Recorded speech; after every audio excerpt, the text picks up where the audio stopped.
Hi, everybody, and welcome to the Threat Show.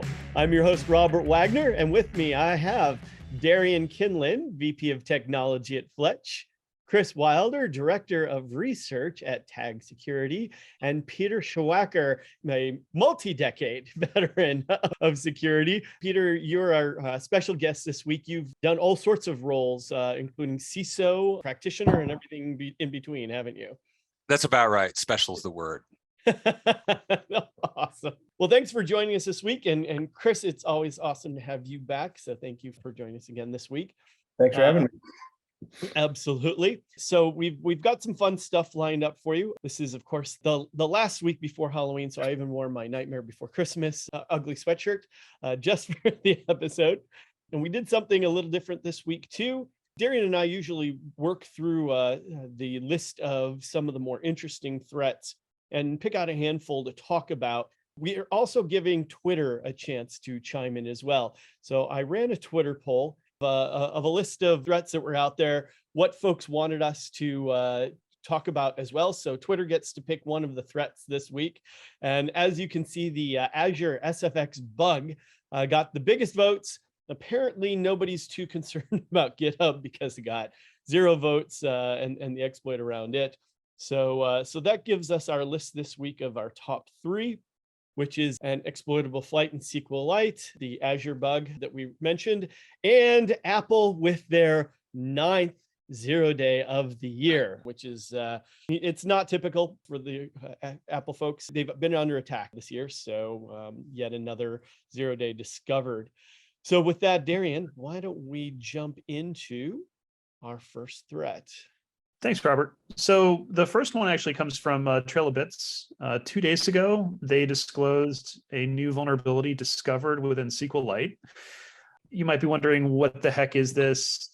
Who uses it? It turns out that SQLite is a tight application packaged database that's used almost everywhere in most modern application stacks. The issue really is that this vulnerability has been around for 22 years, and worst case, it can trigger remote code execution, best case, denial of service. So it's one that definitely needs to be addressed and resolved quickly. The problem is, this is a supply chain vulnerability, right? Your main app isn't what is at risk here. It's the dependent libraries that your main app uses, in this case, SQLite. So in fact, when I worked in a SOC, I remember SQLite being the underlying system for a lot of the security tools that I've used.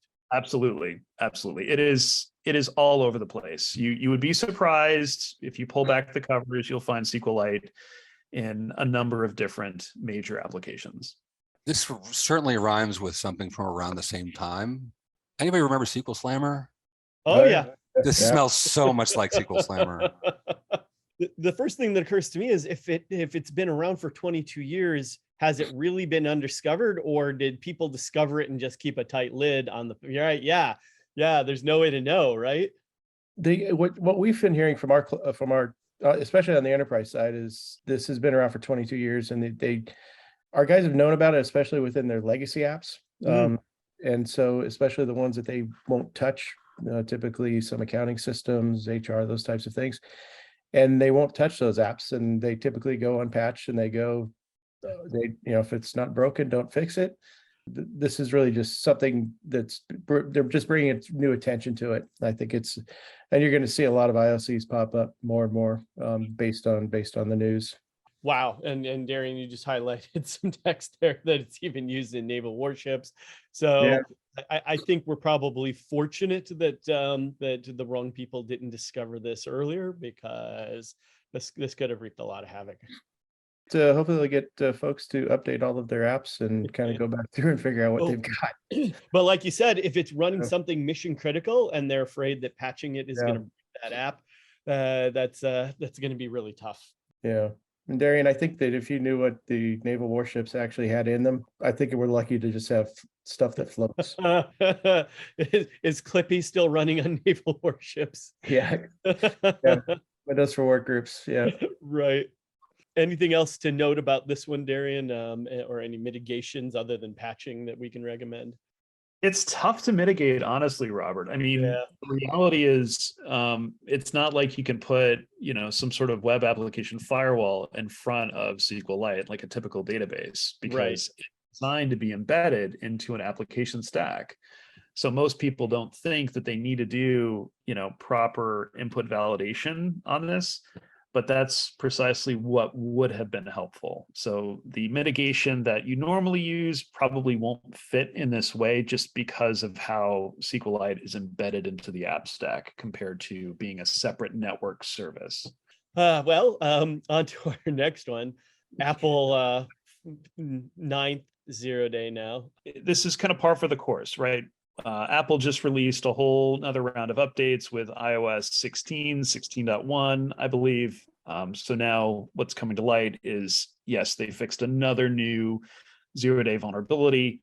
They haven't received any evidence in the wild of this vulnerability being used to compromise systems in the wild. But that said, now that it's out there, it certainly can give motivation to threat groups to try to exploit this particular bug for those people that don't upgrade or patch their iOS devices fairly quickly.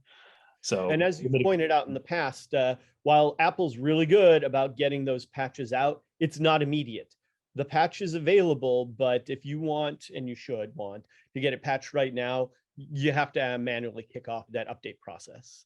Right. So one of the interesting things that Apple did roll out recently with their Ventura launch of the Mac OS operating system, along with the latest version of iOS 16, was this security rapid release mechanism to be able to deploy patches quickly to every device that's internet connected, which is great, which will help address these issues faster in the future. But it doesn't affect you now because 16 is the minimum version that has this new mechanism in there. So it's like a chicken and egg problem. Now, right? Is that mechanism intended for corporate use, or is that going to be something even individual users can use to more quickly update their systems?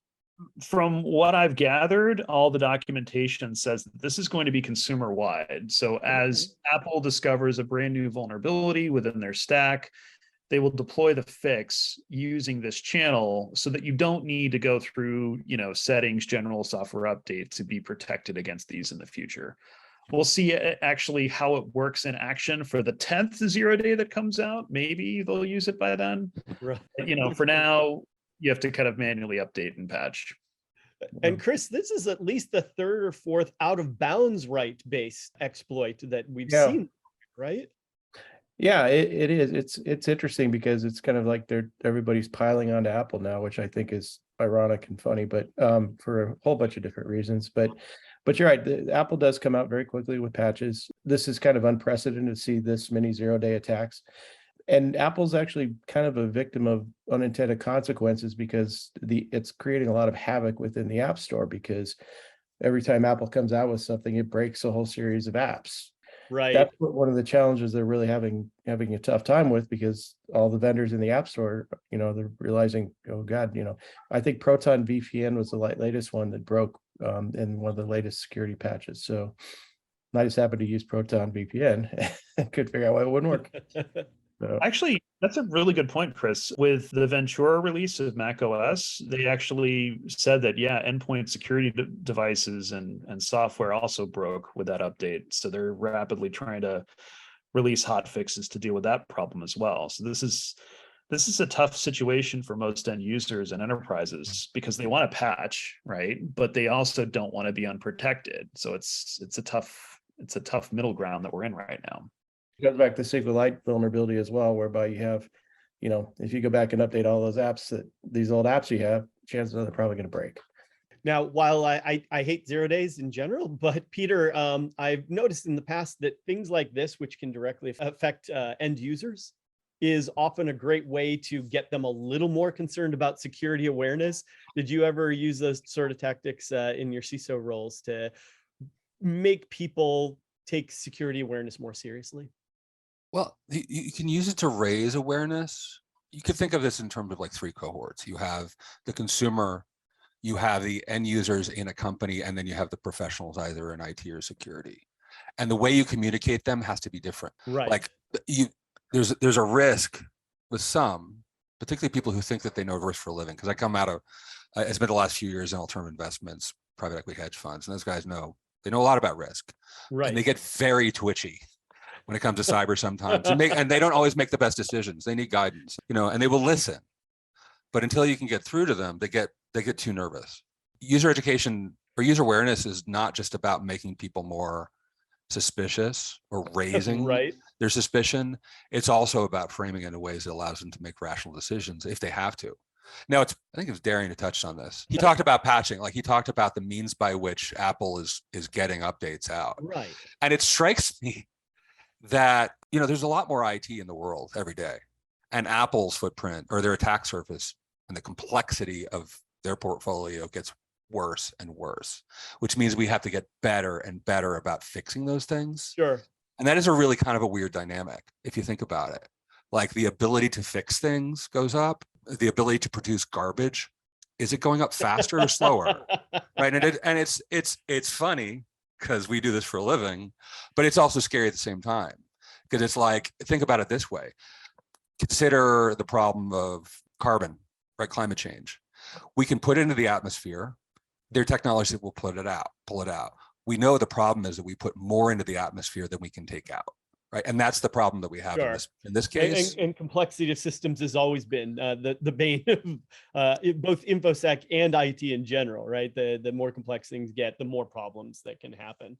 Right. On to our last one, the one Twitter voted for, which is the Microsoft Azure SFX bug. What's going on here?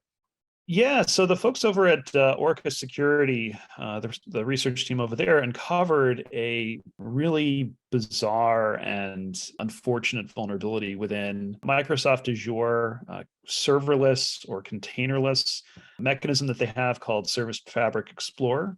Essentially, this is kind of a way to help large-scale teams roll out deployments of serverless resources across your Azure tenant space.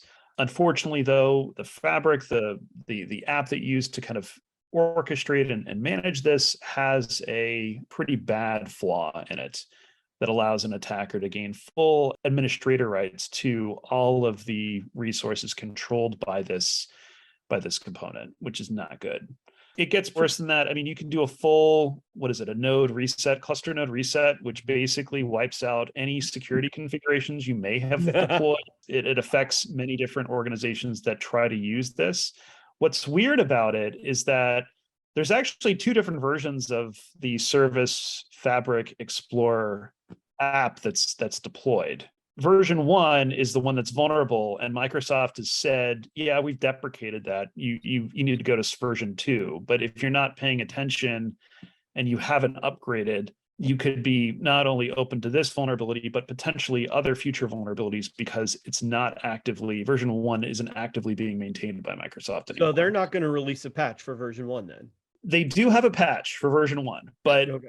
They're not going to proactively audit the code for version 1. They are strongly recommending everyone move to version 2. Right. This is one of those things where I'm sure someone thought this is a really great way to time save and manage tons of Azure resources.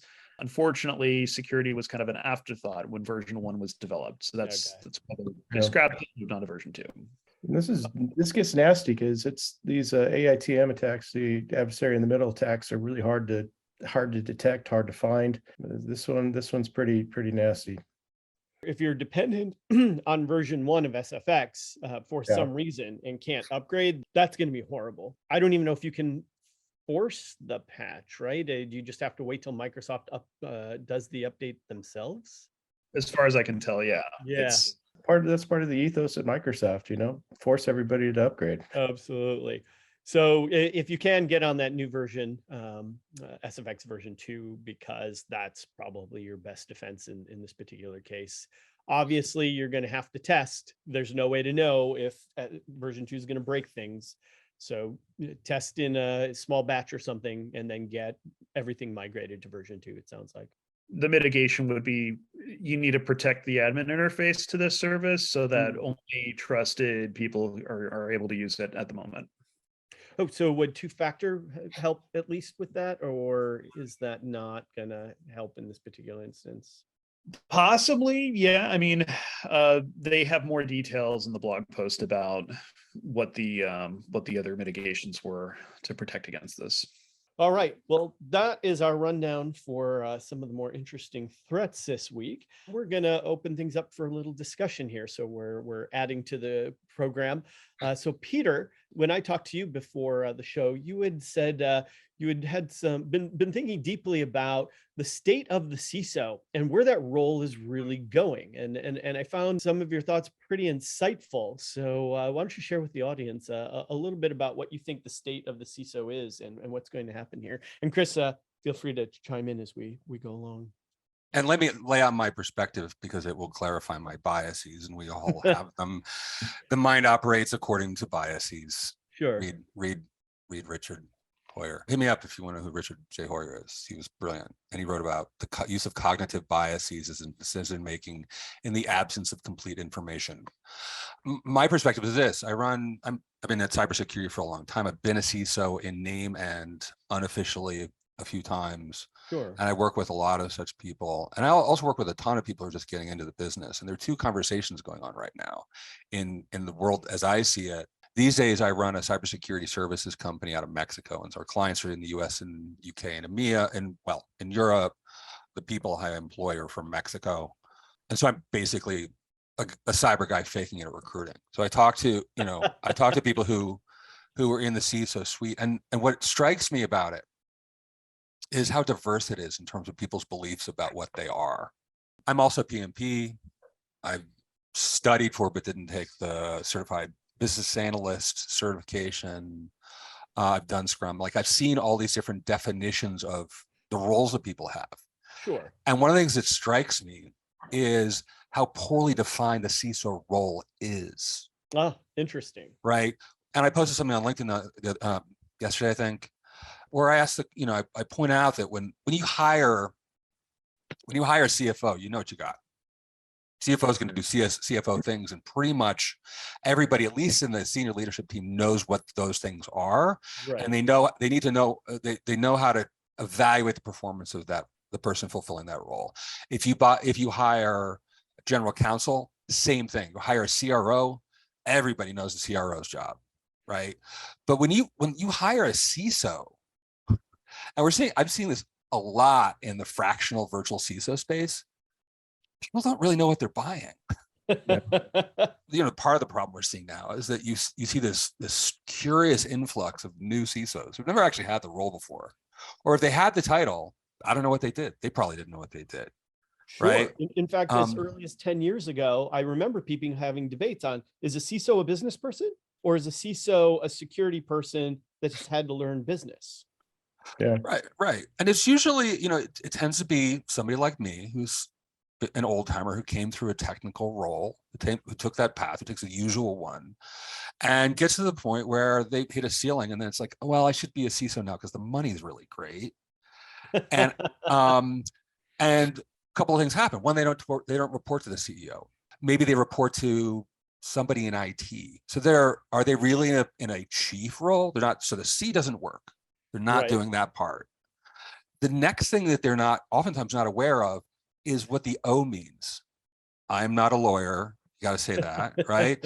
But when I've had that role, and there are other roles that are officers, right, that don't have that in it. What that means is you can execute contracts on behalf of the company, and the company's got to abide by them, strictly speaking. Talk to your own lawyer for their definitions. But that's what it means. It means that the CISO has a role that's special as an employee of the firm. And then it means that they have an elevated level of responsibility and also personal liability, piercing the corporate veil. Yeah. That's why I have a pen, by the way. I can do that. One of the things you said to me was, if you personally talk to 20 different CISOs, you may get 20 different definitions from them about what their job is. And Chris, do you see that amongst your client base as well? You're absolutely spot on with this whole thing, because we call it the 6 tribes of CISOs, Yeah, Tribes of CSOs, I love it. every vendor that comes to us, we do about 700 briefings a year with various across 4,100 folks in our taxonomy. Everybody says, "Oh, we sell to the CISO." Mhm. Well, what does that mean? Some CISOs are your visionary CISOs, your other CISOs are your technical CISOs, one's an executive. So you have these different tribes of each CISO who has different experiences, different skill sets. You can't just say I'm selling to the CISO, and I think it's incredibly valuable information that Peter, that you just gave, but it's so true that you've got to build the personas, you got to build your message to, and understand what CISO you're going after, because you're spot on. They do not. There's a lot of new ones out there, and it's hard to figure out where they go. And what we're seeing is kind of this alignment between CSO and CISO, where the CSOs tend to be, especially at enterprises, tend to be former retired FBI guys that got into the job and they take care of all the executive protection, but now they got the CISO role. They would look at a firewall and wouldn't know what it is.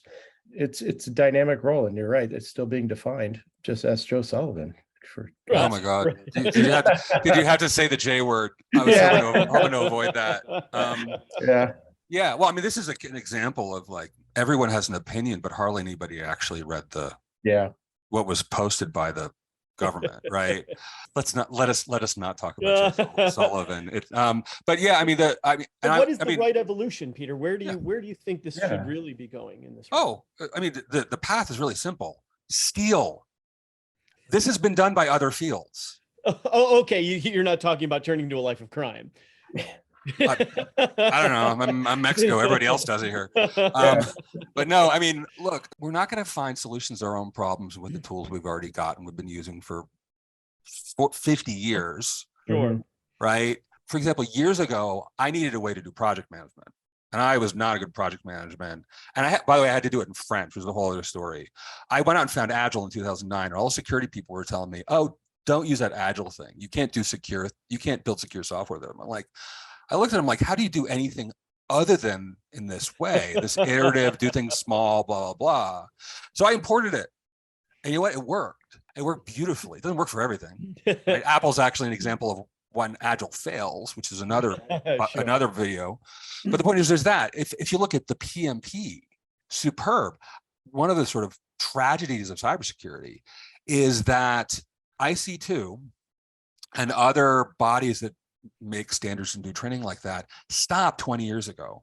CISSP is great. I love it, right? I'm about to let mine expire, but I'll probably take it again because I really liked it. And the foundations are great, but they didn't define the roles well. ISACA, with particularly the CISA, took a few more steps and defined like the CISO's role in the context, for example, of a breach. Interesting. Right? In a major security incident, they say, as I understand it, that the CISO is in charge. How many people even know that? Right. So, when it comes to let's look at finance, CISO, controller, right? These roles are well understood, and they're understood well enough to measure them in ways that are objective, so you know who you're getting and if they can do the job and if they're continuing to do the job right. CISOs, people are still making up as we go along. So in the meantime, what do we do? And I'll wrap up with this. We have to be really explicit about our definitions. Somebody said taxonomy earlier. I think it was Chris. I think that's where everything goes sideways. And we have to protect our taxonomy from marketing people. I'm a marketing person. I'm a CEO, right? I'm a CEO of my little company. When I do my marketing, I always have this decision. Am I going to try and outflank my competition through obfuscation of terminology and redefinition? Because when the dev team, for using software as an example, when the dev team can't innovate fast enough to meet the needs of marketing innovates. Marketing makes their own terms. It's not their fault. Right? Right. It's not their fault. They're trying to do their jobs and position the company so that the company can sell more stuff to people like us or people who are not as brilliant as us. Dare I say suckers? Right? But they succeed, and that's what they have to do. So the whole system's broken. But the way we fix it is the standards bodies have to pick up the work that they stopped doing 20 years ago. right? And by the same, right, I mean, I'm talking about like Osaka for the most part, and IC squared if they ever stabilize, and maybe NIST, maybe, right? And then we have to protect the taxonomy and sharpen it and make and increase the professionalization of the industry, because we don't know what the profession is. Yeah. So clear definitions. Chris, anything to add on how we can improve on the state of the CISO? No, Peter, I agree with you 100%. I think, especially your point about marketing, that spurred a whole entire new piece in the taxonomy around shadow IT. Guys are innovating, and they're going off and connecting. Yeah, they need to get stuff done. There's shadow innovation that doesn't look like people don't know is innovation. Yeah, it's funny because especially at the big companies, the CISOs that we work with are really the guys that perform well every quarter in front of the board. And they have to obviously deal with legal, and they have to deal all the way down to the SOC and everywhere in between. And it's really the guys that can perform well in front of the board of directors and still be able to keep their job after 90 days are the ones who are successful. And at TAG, we joke about, the CISO has to go in front of the board and say, look, we took care of 12,000 vulnerabilities this month. And they're like, oh man, that's great. How many more do you have? Well, about 7 million more, but we're on it. Right, exactly. So it's that kind of you have to be pragmatic, you have to be but you also have to be able to perform well in front of an executive team. And so I think that's really where the CISO is going. It's going to be more of an executive position. Guys that can pull up their sleeves and crank a wrench are probably going to become obsolete at the CISO level. Right. Yeah. Darian, anything that you'd like to add as far as things that CISOs can do to get better at just being CISOs and clarifying what they are to the organization? Yeah, I mean, it's interesting, right? One of the tenets that I think stood out when I had a conversation with a couple of other CISOs not too long ago was the mantra of, trying to not convey any surprises to the board. No, or to the, right. Right. So being CISO is kind of the opposite of being a chief surprise officer, right? You don't want any surprises, any surprises at all, that you need to bring up. And that basically means, well, let's identify and enumerate all the different risks to the organization so that none of them are a surprise. It's right. Yeah, maybe there's this new vulnerability that came out, but is it really a surprise? We talked about this as a possibility, right? So that's really where, I see a lot of CISOs kind of going towards is just making sure that whatever is affecting the company, make sure it's not a surprise, make sure everyone's in alignment, understands what the process is for dealing with it. So that way it doesn't become a distraction, right? Because that's the problem. Mainstream news and all these issues is that they end up becoming a major distraction from, okay, what do we need to get accomplished and how do we best, improve the business overall? Fantastic. Start your day with a Wall Street Journal and not Twitter feeds. That's not serious. That's the lesson there. It all starts with business is all about money, and we have to be more than just cyber entertainers. Yeah. Right. And as a CISO, your job is to keep the CEO off of the front of the Wall Street Journal. Yep, absolutely. So thank you all for your great insight this week. This has been the Threat Show. We are powered by Fletch. And actually the threats that you see can be seen by yourself using our free Trending Threats app. So if you want to check to see if you're vulnerable to any of the threats we talked about today, go ahead and sign up for the free app and check out your own environment. But with that, thank you all, and we'll see some of you next week. Peter, thank you for being a special guest, and I hope you'll come back in the future. Be happy to. It was a blast. Thank you so much. Thanks. Bye.